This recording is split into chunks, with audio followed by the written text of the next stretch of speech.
जी, अस्सलाम वालेकुम। मैं हूँ आपका दोस्त सलीम मोहम्मद और मेरे लफ्ज़ मेरी गवाही देंगे। नाज़रीन, साल 2024 दिसंबर का महीना और 2024 का आखिरी इजरा, झूंगा इजरा, जिसके के वर्क परमिट जो हैं वो कल से जारी होने जा रहे हैं और ये तालिबान साउथ कोरिया के मुताबिक ये उनकी चाँद रात हुआ करती है। तो मेरी अल्लाह रब्बुल इज़्ज़त से ये दुआ है कि सुबह का जो सूरज है, सुबह का जो सवेरा है, वो अपनी तमाम तर रानाइयों के साथ, अपनी तमाम तर आबोताब के साथ जो है वो जलवा अफ़रोज़ हो और स्पेशली पाकिस्तानियों के लिए ये सुबह का जो सूरज है वो खुशकन साबित हो। आमीन सुम्मा आमीन। नाज़रीन, हम हर इजरा से पहले जो है चाँद रात को हम तज्ज़िया किया करते हैं, तबसरा किया करते हैं कि सिचुएशन क्या है और आइंदा क्या होने जा रहा है। तो ये उसी सिलसिले की एक कड़ी है और अल्हम्दुलिल्लाह हमने आज तक जितने भी तज्ज़िये किए, जो भी तबसरा किया, वो 95% जो है वो सही होता है। तो नाज़रीन, इस जो कल से जो वर्क परमिट जो हैं, जो जिनका आगाज़ होने जा रहा है, वाक़फ़ान हाल के मुताबिक 300 प्लस, यूँ कह लीजिए कि 350 के करीब जो हैं वो पाकिस्तानियों के हिस्से में वर्क परमिट जो हैं वो आएँगे।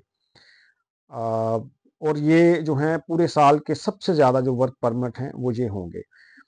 अभी हम ज़िक्र करेंगे कि ये क्यों, ऐसा क्यों होने जा रहा है और इसकी क्या रीज़न्स हैं, इसकी क्या वजूहात हैं। देखिए, सबसे पहली तो बात ये है कि 1,95,000 का कोटा था 16 ममालिक का 2024 के लिए।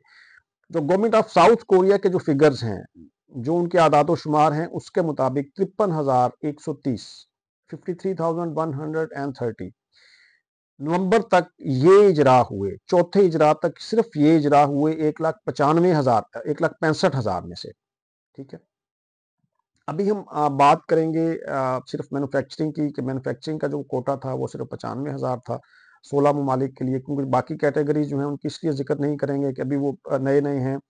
तो वो खैर दो इजरा में तो कुछ लोग वो जो है 2024 के फर्स्ट राउंड वाले वो उनका शुमार भी हुआ, लेकिन वो सब कैटेगरीज हैं। तो मेन कैटेगरी जो मैन्युफैक्चरिंग हमारी होती है, तो हम जो है उसी के मुताबिक उसी पे जो है वो हम उसका जिक्र करेंगे और उसी पे जो है हम बहस करेंगे।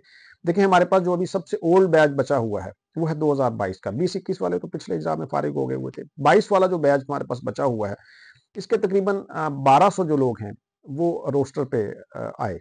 1200 में से 800 लोगों का इजरा हो चुका, बाकी बच गए 400। 400 में से 180 जो हैं वो अभी दिसंबर तक जो हैं वो एक्सपायर हो जाएंगे और वो हो गए, वो इस इजरा में शामिल नहीं हुए, नहीं है, मतलब वो नवंबर और दिसंबर में वो एक्सपायर हो गए। बाकी तकरीबन बचे 220 के करीब हमारे पास लोग बचे 2022 वाले।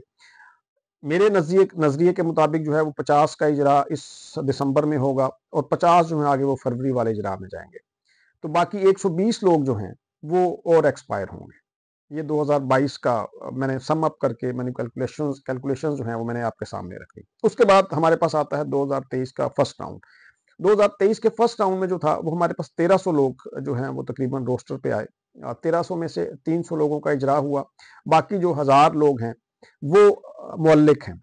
मौलिक वो इस सेंस में है कि जिन लोग उनका चूंकि फर्स्ट रोस्टर एक्सपायर हुआ, तो सेकंड रोस्टर जो है उन लोगों ने जमा करवाना था, तो बहुत से लोगों ने अपना रोस्टर ही जमा नहीं करवाया अभी तक। और जिन लोगों ने जमा करवाया उनकी अभी तक जो है वो मंजूरियां नहीं हुई। ठीक हो गया जी। तो ये इनको आप फारिग समझें फर्स्ट राउंड वालों को। उसके बाद हमारे पास बचेंगे 2023 के सेकंड राउंड वाले। 2023 के जो हैं वो तकरीबन सेकंड राउंड वाले 2500 लोग जो थे वो रोस्टर पे, और वो सारे के सारे लोग रोस्टर पे मौजूद हैं।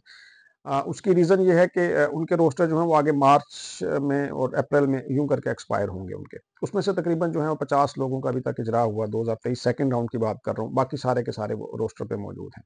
फिर उसके बाद 2024 फर्स्ट राउंड वाले आ गए। मैन्युफैक्चरिंग टोटल 2600 लोग थे तकरीबन, और 2100 लोग जो हैं वो मैन्युफैक्चरिंग के 2024 के, और उसमें से 1000 लोग जो हैं वो तकरीबन रोस्टर पे मौजूद हैं। फिर उसके बाद 100 लोग जो हैं वो वेल्डिंग वाले हैं, वो रोस्टर पे मौजूद हैं, जो कि आप लोगों को पता है कि वेल्डिंग के अलग से कैटेगरी। उसके बाद 350 के करीब जो हैं प्लस माइनस वो जो है हमारे पास रिटर्नीज मौजूद हैं। तो अगर इन सबको जो है अगर आप जमा तफरीक करें इनकी, तो ये हमारे पास 4100 के करीब जो हैं ये लोग बचते हैं।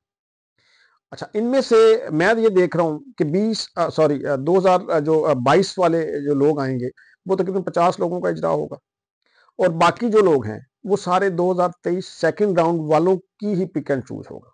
तो इस हवाले से ये लोग खुशकिस्मत हैं। और इनके साथ एक और भी ये मैं बताता चलूँ, यहाँ पे मुझे याद आ गया कि पहले तो कुछ लोग जो हैं वो इसमें उनको कंसीडर ही नहीं किया जाता था, नहीं किया गया, मतलब जो पिछले इजरा हुए 2023 सेकंड राउंड की बात कर रहा हूँ दोबारा से।